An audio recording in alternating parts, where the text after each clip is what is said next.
Back at it with the Dr. React series. This week, I'm tackling scrubs. Years of pre-med, 4 years of med school, and tons of unpaid loans have made me realize one thing.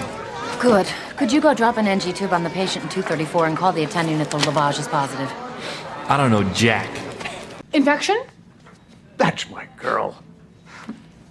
Moving on. I knew the answer. I'm sure you did. I was just frazzled. How could you not? You know, it's Oh, I know, yeah. good. But thanks. If there's anything I can ever do for you, just You could let me take you to dinner tomorrow night. We're back to the sex. Even a comedy medical show that is funny on its own still needs to have a little sex thrown in there. Did you actually just page me to find out how much Tylenol to give to Mrs. Lenzner? I was worried that it could exacerbate the patient's... It's regular strength Tylenol. Here's what you do. Get her to open her mouth, take a handful, and throw it at her. Whatever sticks, that's the correct dosage.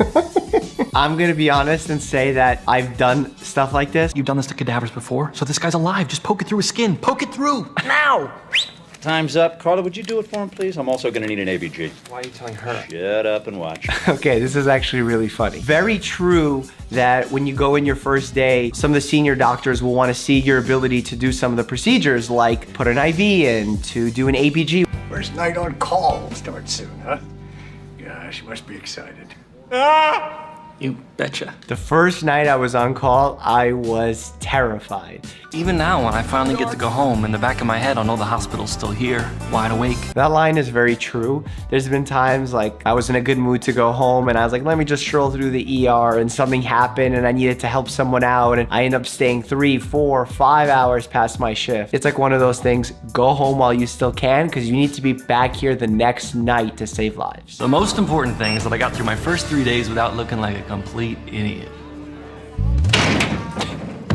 Oh my God, that's disgusting. I already dosed him with morphine, and the x-ray says the nail went straight through, so it's not that big a deal.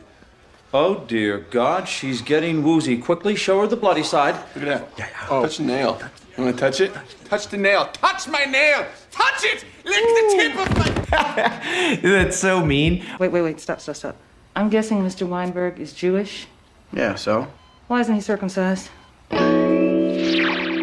you're pregnant. I'm what now? Yeah, I'm pregnant. Your fiance's gonna be so happy. My fiance and I decided not to have sex until we were married. So he's not gonna be so happy. Curious? Let's try this again. Are those the test results? You know there's only one more person to talk to. The hematopathologist. Hello? Call me Dr. Bob. You go by your first name? No, first name's Fred. Fred? Bob? What can I do you for? Hi, I was hoping love that you could interaction. recheck Ben Sullivan's blood. Yeah. As much as they try to make light of the situation, I think the way that he delivered that news is actually ideal. When you're straightforward and honest and quick to the point, that's the best way of delivering bad news. You have to understand what a patient is going through. You have to give them time to process it. If you feel that they need some more information or reassurance, you can give that to them. But I like to hold out and ask them what questions they have. And understand that when you're delivering bad news, a lot of it is not gonna stick, especially the dense information like about treatment options, this, that. You have to let the patient process it. Just give them a little piece of information and then just be there for them. They can scream, they can yell, they can be quiet. Everyone has different reactions depending on their personality. And it's not an easy situation. Cold out here, huh? Yes. Where is his wound? He just had a nail go through his right hand.